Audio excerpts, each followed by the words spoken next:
is that strange sound? Ooh.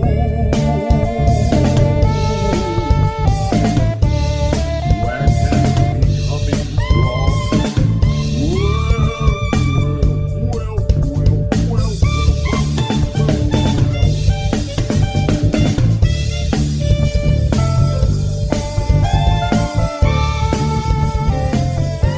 What is that strange sound? Hello and welcome to Strange Sound. This is Joe. Glad to be back. Another week of Strange Sound. This is episode 21. 21, title, Yet to be Determined. We'll see what I talk about today. Sometimes I actually don't even know what I'm going to talk about. I just have things kind of circulating through my tiny brain, and whatever floats to the top, that's what I talk about. It's like one of those little, what did they call them? Magic 8-ball. You know, you'd shake it up and you'd look in the little window and something would float to the top. It's full of water. It's got a little dodecahedron device within, like a piece of plastic that's in the shape of a dodecahedron. And it has different little inscriptions on each facet. And whichever one floats to the top is the one. That's the magic 8-ball tells you is the answer. Anyway, that wasn't what I was going to talk about today. I mean, here we are in Trump's America. Another week in paradise.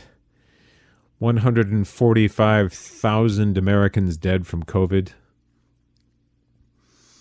We know that number is probably higher.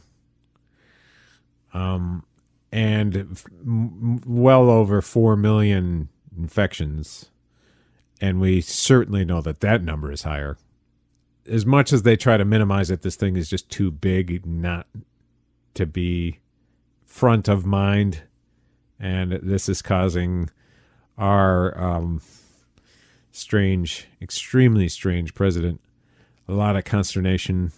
He really wants to change the subject, but it's very hard. So, I guess it's our business to keep him on the same subject, right? I don't know. I'm not sure what our business is, but all I can say is people are hurting out there. A lot of people are sick. A lot of people are dying. And it's unacceptable. It's a travesty, as you all know, and people are about to lose. As I record this is the weekend before the end of July, so it's July 25th today as I record this. We're just within a few days of losing the enhanced unemployment insurance stipend that the feds put through. That's sunsetting at the end of this month. A lot of people are going to lose that extra $600. A lot of people have received notice, like certainly in New York, they sent out a notice to everyone who's received unemployment up to now that they have to make a claim this week if they want to receive the last of these payments, because the money is going to stop.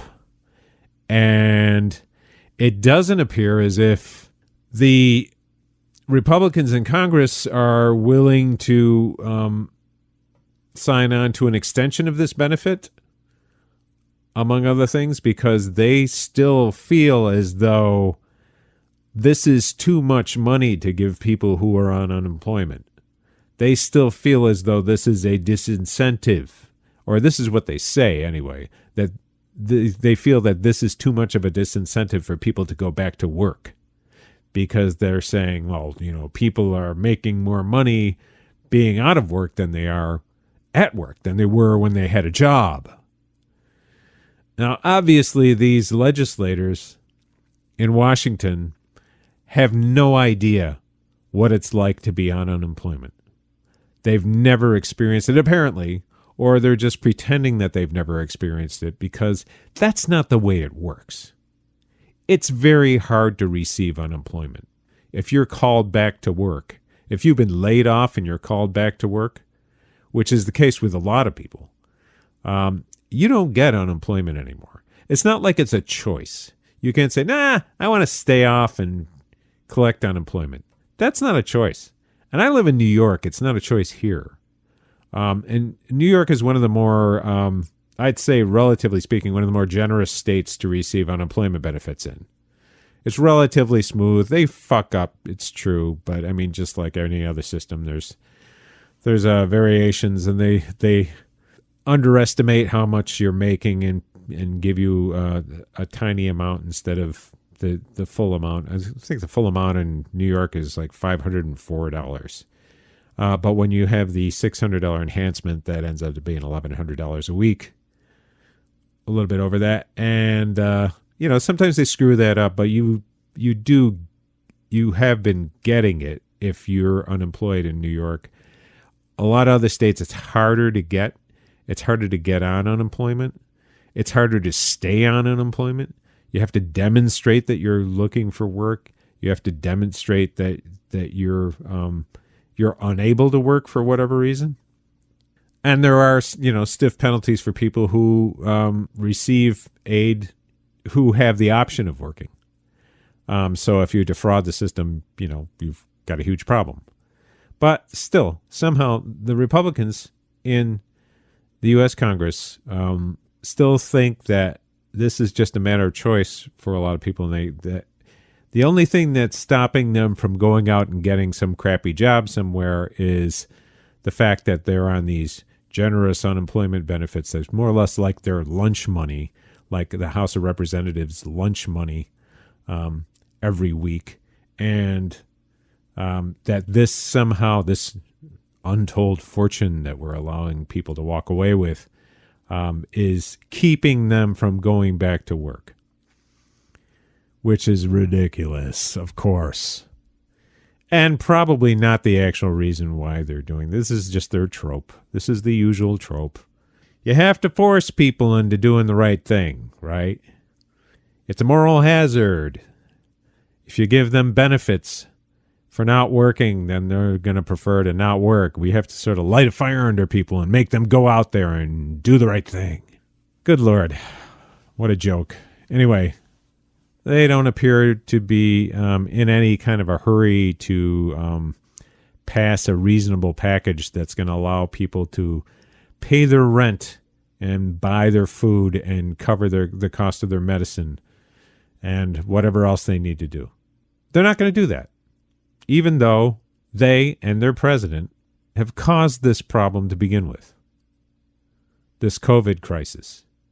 They've caused the crisis that we're enduring right now because of their feckless response to it and their denial of it, which they did repeatedly and over an extended period of time in the early months of this year. And we're paying the price for that right now. We had a shutdown. It was a partial shutdown. As Anthony Fauci has pointed out, it was about 50%. Whereas in places like, in countries like Italy, the shutdown was something like 98%. 98% of everyone stopped working. Here it was more like 50%. And not only that, but the shutdown really just gives you the opportunity to start catching up with things, to start getting masks and personal protective equipment in production, getting resources in place to meet the challenges of the pandemic, getting testing in place, ramping up all the testing and all the infrastructure around testing, getting hospital capacity up, and contact tracing, and working on contact tracing, testing and contact tracing. They didn't do that. And when they started loosening up the restrictions, and Lord knows, the president was an early adopter of encouraging people to sort of fight to open up their states, liberate Michigan, and liberate Wisconsin, and liberate other swing state that I won. because they went with that early on, relatively early on, we're seeing the spike.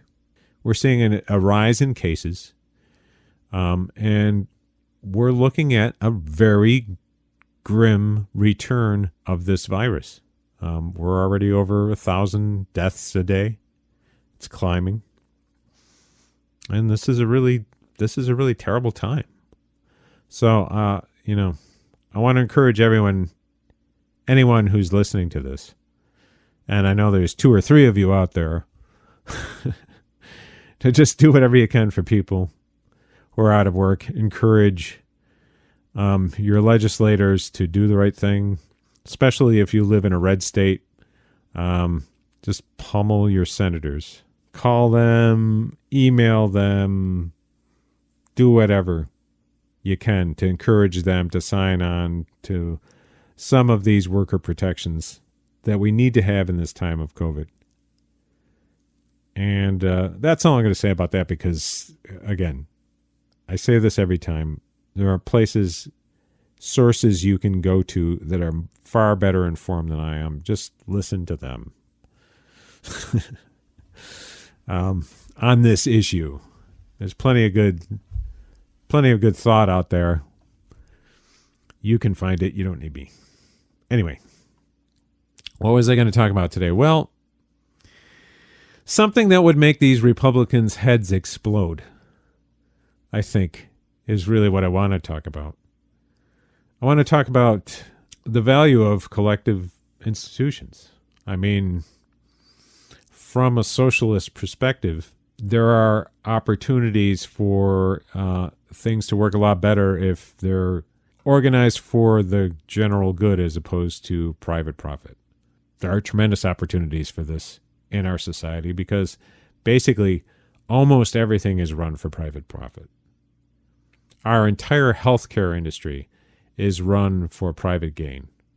Even the nonprofit part of it is basically, I mean, people make huge salaries at nonprofits. They just do. And there's plenty of for-profit business involved in healthcare. That's just stuffing its pockets. Essentially, that is the primary goal of the industry. I'm not saying that everyone who's involved in healthcare in the United States is just focused on the profit. A lot of them are, but not everyone. But the entire system within which they work is focused on gain. How much money this is going to make for shareholders. How much money this is going to make for owners, for businesses. These are private businesses. I'll use my own community as an example.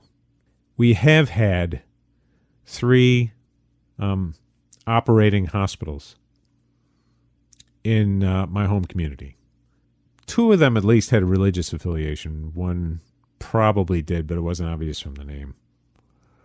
They're all nonprofits. They've sort of been organized under the rubric of a health system entity that is a nonprofit corporation, nonprofit organization that runs all 3 hospitals.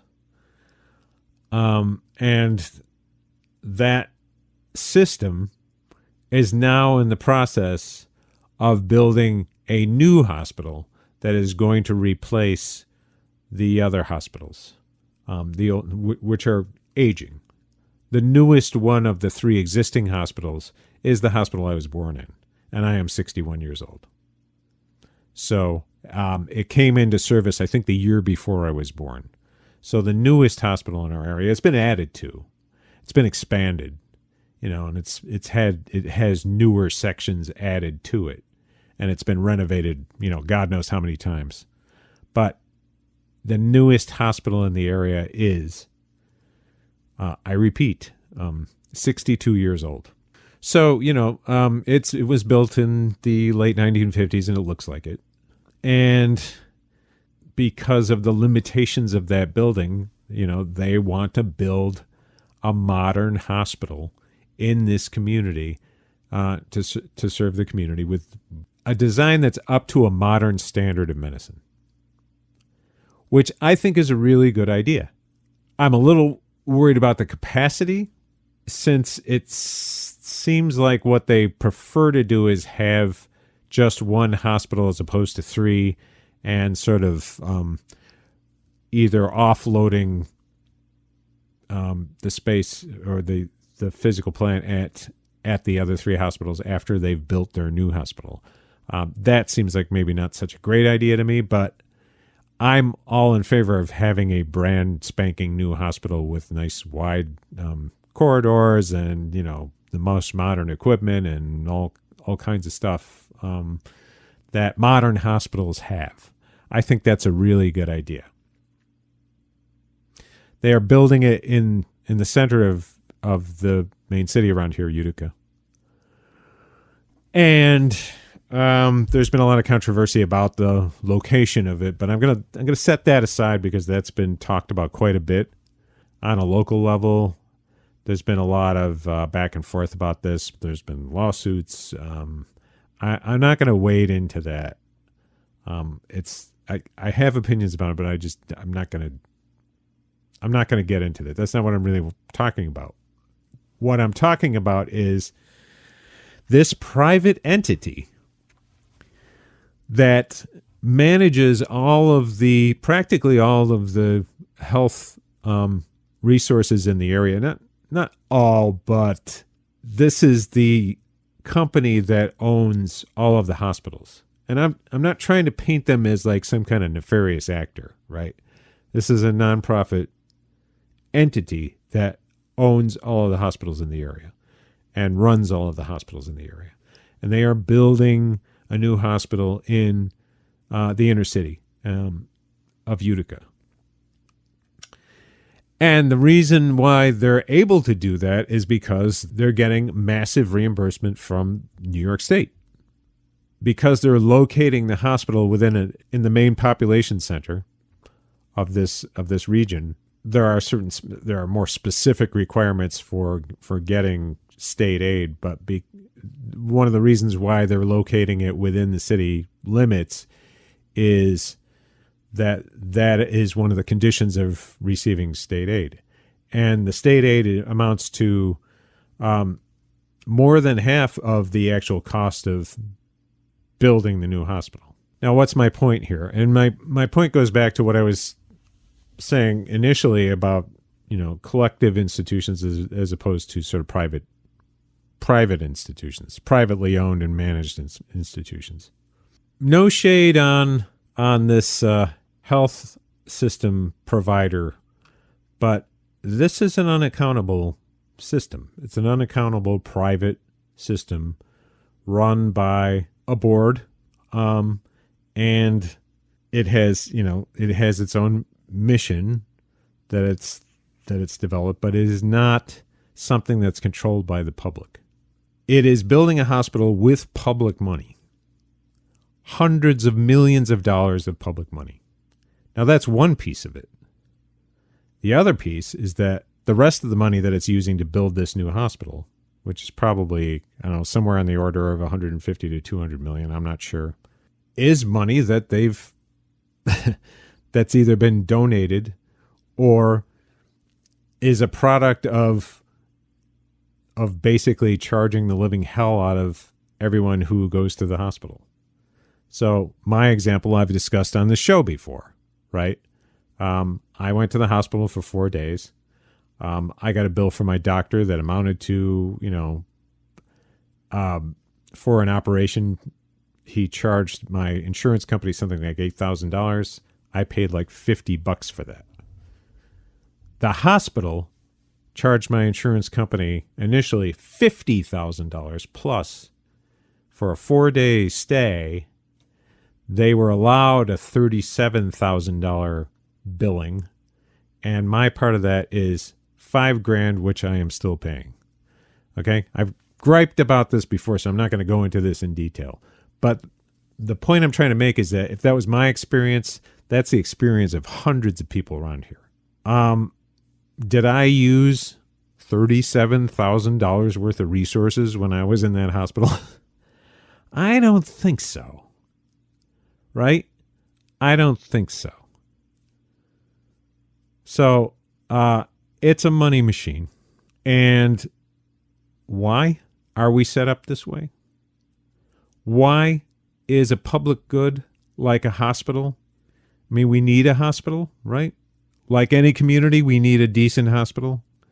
Like any community, it would be nice if it was a modern hospital that had modern technology and was attracting, a better quality of medical provider, perhaps. Make it a little bit more attractive to work here, which is kind of a relative backwater, this area. Does it make sense that resource is in private hands, particularly when the public is paying for the vast majority of it? The majority of the cost of this facility is going to be paid for by the public. And whatever's left over that's paid for by the private entity, you're talking about an entity that's, charging people $37,000 to stay there for 4 days, right? So that money's coming out of the public pocket too.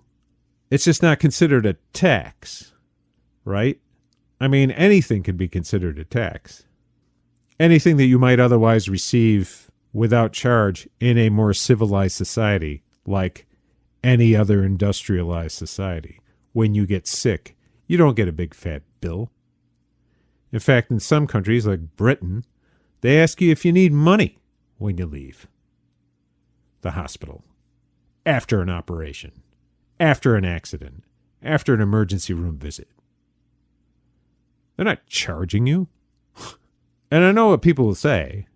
I know what the criticism is. It's like, oh, they pay a lot of taxes. Well, yeah, but I'm paying a lot of taxes right now. I call it paying my hospital for the privilege of having been there for 4 days.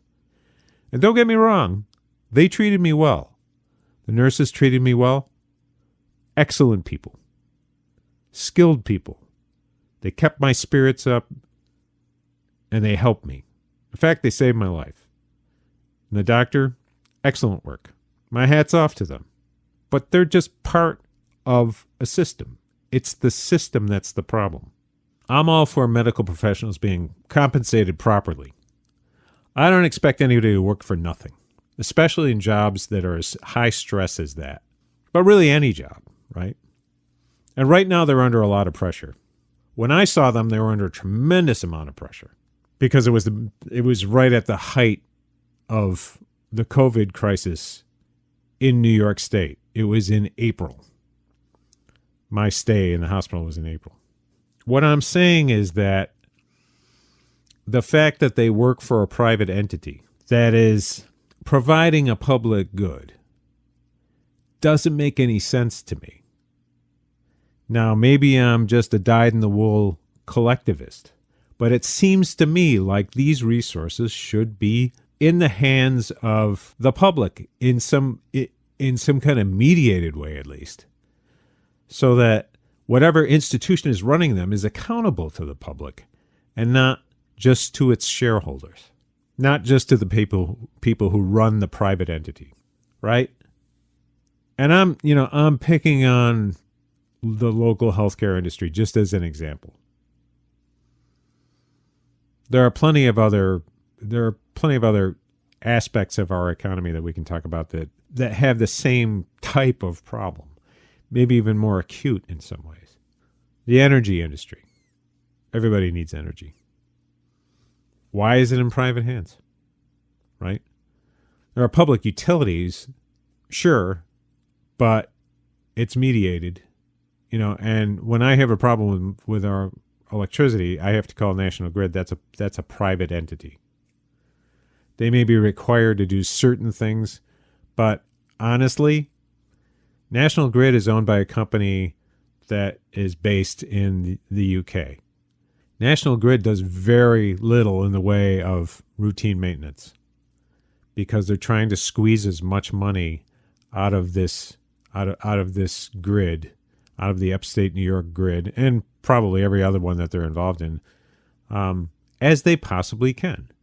And the more you spend on maintenance, the less profit you make. Why are we doing it that way? Why are we allowing unaccountable private tyrannies to run the system that keeps our lights on, that keeps our heat running? It's just insane. And I feel the same way about medicine. I think if the public is paying for the hospital in downtown Utica, that hospital should belong to us. And we should have some say as to what happens with it. But the fix with that problem is a lot more complicated than just who owns the hospital, right? It's the entire system. It's the entire medical system in that case.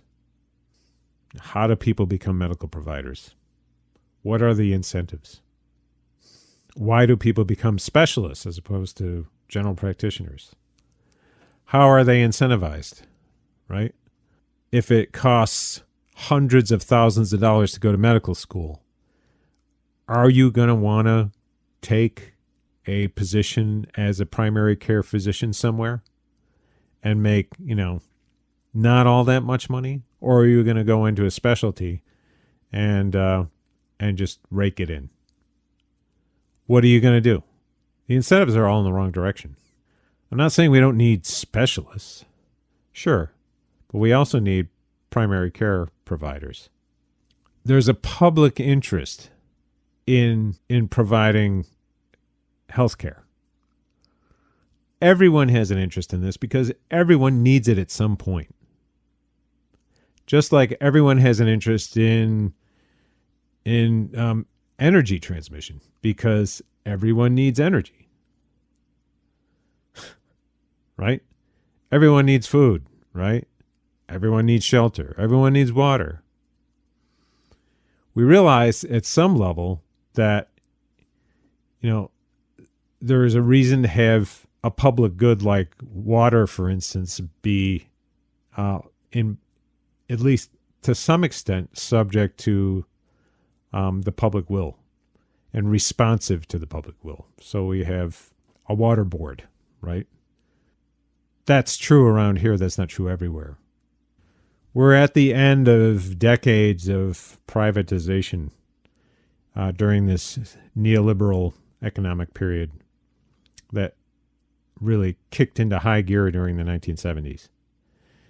And we're living through the results of it. Where do we go from here?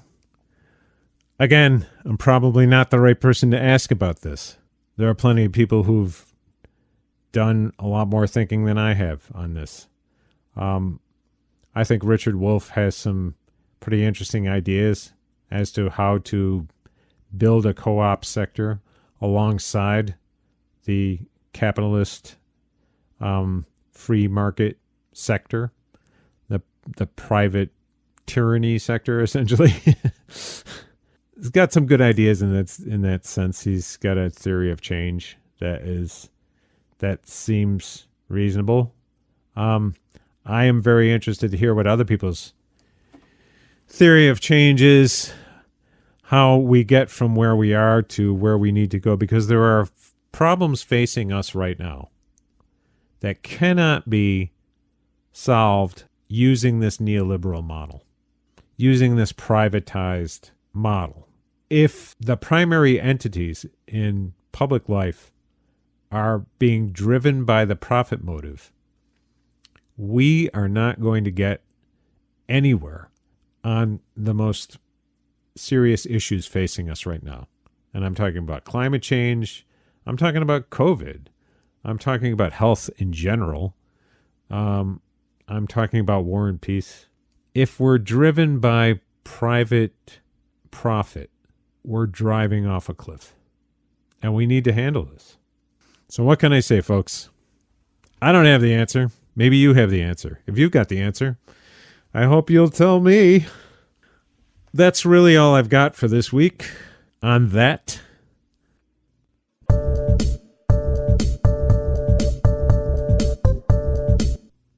I really would like to hear what you have to say. I've gotten zero feedback over the course of the last 20 episodes, and I would really like to hear from you folks.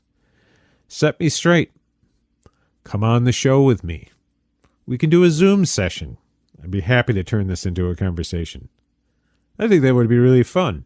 I'm sick of talking to myself. And you're probably sick of listening to me talk to myself. So you can find the means of sending me feedback at anchor.fm/strange sound. There you'll find the means of leaving a voicemail. I will be glad to listen to any voicemail that people leave. I will be glad to respond to it. I'll be glad to play it on the show. You can also contact me via Twitter. I'm at Strange Sound Pod. If you go to big-green.net and click on the podcast tab, it will take you to a link to our Strange Sound page.